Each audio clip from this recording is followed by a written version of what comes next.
Mateu, sura jadi 10 kuirancheshe 14.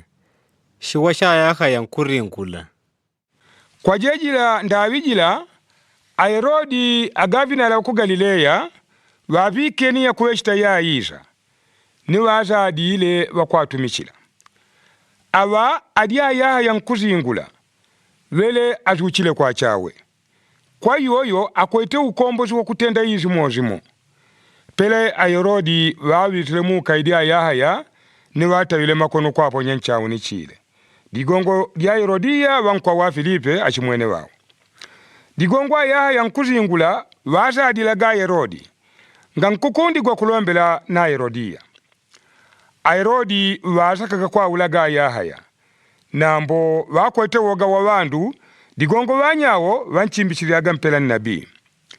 Pakwanise yaka ya Herodi, mwana chijwa nkongo jwa Herodia, jwa po chilepa ujopa wose. Ni ano nyele no pa Herodi. Kwa mpaka wele, wakulubirye kwa kulumbila kwa pa wele, yaka wendile.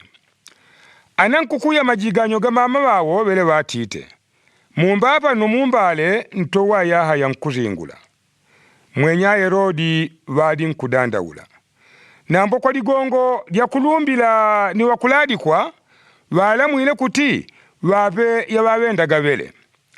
Ni watu mile kwa asichita yaha ya kuchawuni chile. Nto wao, wajigadigwa mumbale, wapele chegwe kwa mwadi wawujigadile kwa mama wao. Wakudijiga nyawa yaha ya wayiche. Wajigele chilu chao ni wachizichile. Pele wapite kwa zadila yele, Aisha.